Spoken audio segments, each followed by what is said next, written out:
Dating in college. Is it worth it? No.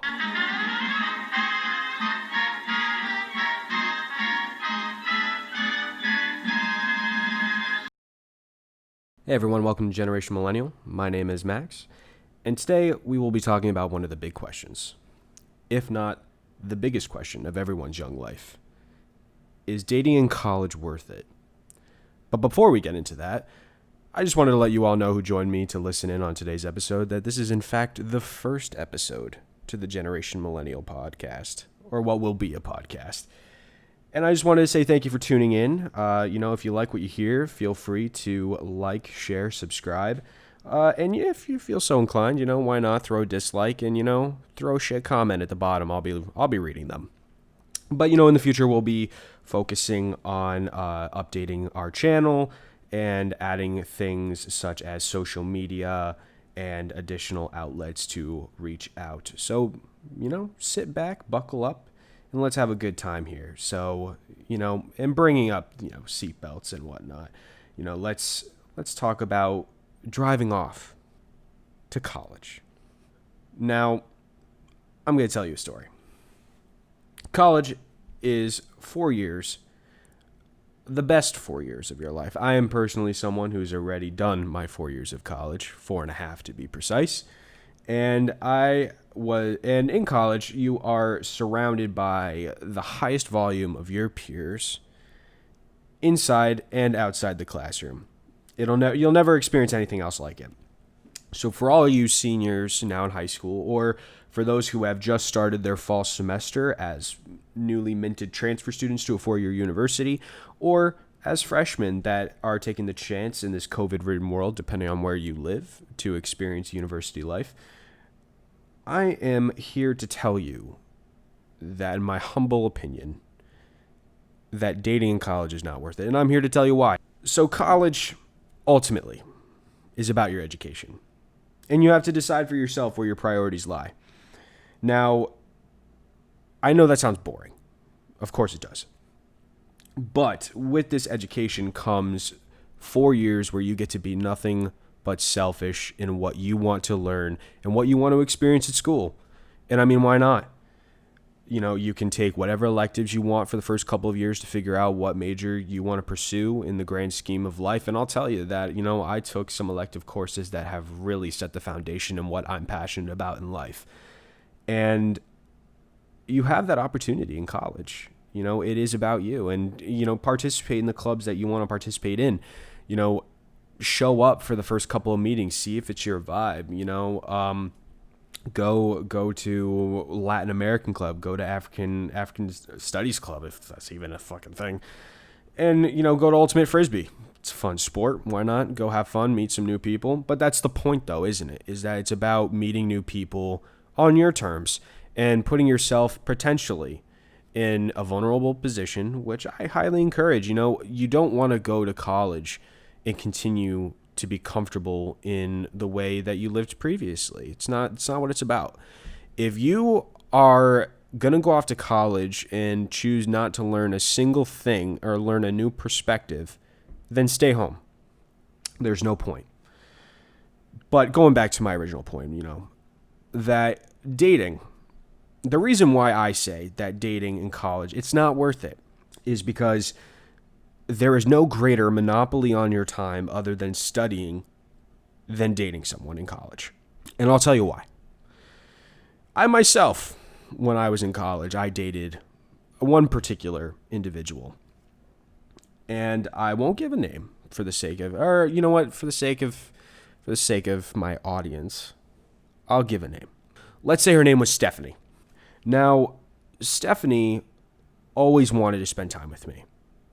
And I was quite adjusted at this point to spending time with my sweet mates, the boys, guys. You all know when you want to spend time with the boys. Saturdays are for the boys, last I checked. And you just want to crack open a cold one after a long day of class and, maybe get ready for a lift, get your pre-workout ready and, shoot the shit with the boys and, maybe talk about some cute girls that you saw and, all the useless shit. And, this is before Fortnite. So, play some Madden. But when you have a girlfriend or in this progressive world we live in, if you have a boyfriend, regardless of your sex, that they always want to spend time with you. And there's nothing wrong with spending time with your significant other. But when it becomes monopolizing, where they want to spend each and every single minute with you, and it becomes emotionally manipulative like it did with Stephanie, that's when it becomes a problem. And I think when we're all young, we don't notice when we are being manipulative with the people we care about. And it takes away from your experience, I think. And people will want to do things with you, and you'll say, you know what, guys, I can't go. My girlfriend wants to go shopping. She wants to go out for dinner. And there's nothing wrong with going shopping and going out for dinner. But when you find that you haven't hung out with the boys, or ladies, if you haven't hung out with the girls in 2-3 weeks, there's a problem.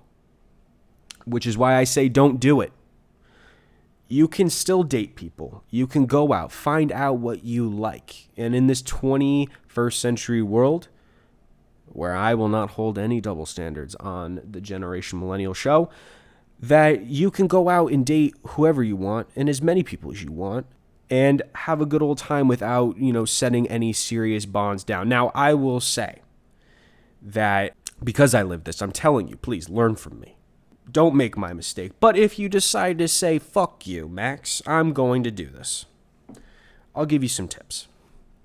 Because I am one of you that said fuck you to the friends that told me not to do this. So tip number 1, always make your intentions known when you're dating. Now, this is probably the most important tip in college and outside of college throughout your 20s and 30s. I promise you, it could save your life at some point. Many people, when they go out on dates, are not on the same page. They're just not. What will end up happening is, the boy will come up in there and think, all I want is a quick fuck and have a good couple of dates. The girl he's with might be thinking, oh my God, he's such a good looking guy. I really want this to work out. I hope this can turn into a relationship. Now, regardless of, what people might say, I think women definitely are just on an entirely different emotional level than men are, at least for the earlier years of life, when we're both in our sexual prime. Now, if you don't have that conversation, now some people choose not to have that conversation because they think it's advantageous to have that gray area. The guys can show up, have a good couple dates, literally charm the pants off of a woman. And then she says, I'm ready for a relationship. And then, oh and behold, we didn't talk about that. Boom. It's the end. I think right out of the gate, it's important to say, I'm looking for something casual. I really like you, but, maybe this is open to evolution later. But right now, I'm not looking for anything serious. I think that's a good conversation to have. At least for the girl, she can say, you know what? That's not what I'm into. And she can walk away. Or she can say, you know what? I know exactly what I'm getting myself into. Maybe this will evolve into something. Maybe it won't. I don't know. But at least you both know as consenting adults what you're doing. Tip number 2. Always balance your time appropriately. Now, this is very important in college, and I will say later in life as well, that when you are in college, like I said previously, your significant other is always going to want to spend time with you. Always. Doesn't matter what you're doing. What I'm going to say with all my heart is that you have to stop them right in their tracks and say, I want to spend time with you too, but it is important for both of our sakes, for this relationship and our mental health, that we spend time with other people too. Now, a lot of people take this as a personal slight that you want to spend time with other people. I never understood why. As if when you say that you want to spend time with friends, that it's one single entity. Like it's if, I want to spend time with, some other girl. You can have, as a guy, you can have female friends just like women can have male friends. That's perfectly normal. We're all people, whatever. Got to have an open and honest relationship, right? But it's important to say that you need to have that time with those other people. But when you say you're friends, going back to my original point, is that it is more than one person most of the time. So particularly in college, when you say, I want to spend time with my friends to your partner, I never understood why people get upset.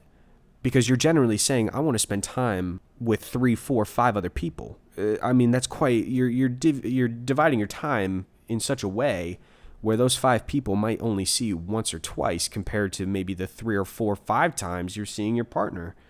It's ridiculous, but that is one tip that I will say, please, please, please, do not spend all your time with one person, because if something goes south, you will find that you have a whole lot of free time on your hands, and your friends want nothing to do with you at this point because all you said was, you know what, fuck off. I got my boyfriend, I got my girlfriend, I'm getting laid, everything is all good. And you know what, that's pretty shallow if that's how you treat your friends. They're always going to be there for you. They were there for you throughout your relationship to listen to all the bullshit, and you should have made time for them. You should have, because they made time for you no matter what. And tip number 3. It goes without saying, your parents will always tell you, your friends will always tell you, your nurse practitioner will always tell you, always practice safe sex. I don't care who you're sleeping with. You know, I am now in a monogamous relationship with a lovely woman, and I will tell you that all I do is practice safe sex. It is the most important thing, particularly in college. If you are in a casual relationship with a woman or a man, that you should practice safe sex. That is the fact. Because you don't know, no matter what they tell you, where they've been. That's just a fact. You know, you're not there to get their results from the lab. And it doesn't matter, boys, if she says she's on the pill and your pull-out game is strong. I know it feels good, but don't fucking do it. Don't take that fucking bait. But those are my 3 points if you decide to say, fuck you, Max, I'm going to do this anyways. I will say, though, that if you choose to get into a relationship and it all works out, I say, you know what? All the power to you. I'm jealous, in fact. I wish I could have been one of those people. I certainly was not. But I will tell you, to all those people who do take my advice and decide to just, casually date, that you will find very quickly throughout your 4 years in college what you like and what you don't like. So that way, when you leave college, you know exactly what you're looking for in life. And hopefully, you'll be able to balance your time accordingly, take from these tips, so that we're all STD free and we can all have a good time. But, tell me what you guys think. I'm really curious to know because, here I am just riffing and looking out this NYC apartment, just reminiscing about my maybe not so good old days. I joke, guys, it was a good time. I had a good time, I still went out with the boys. I prioritized as much as Stephanie always wanted to spend time with me. Maybe that's why it didn't work out. But anyways, let me know in the comments what you guys think. I'd love to read them. I'm going to read them. And as social media develops, you can always message me out there. I'll let you know as soon as that comes out. Really, it'll be good. I promise. But yeah, guys, I hope you guys liked this first episode with the Generation Millennial show. I'm going to try to get one out about once a week. Let me know in the comments what you guys want to listen to, because I'm just talking out my ass. So yeah, take it easy, and I hope to see you guys in the next one. All right.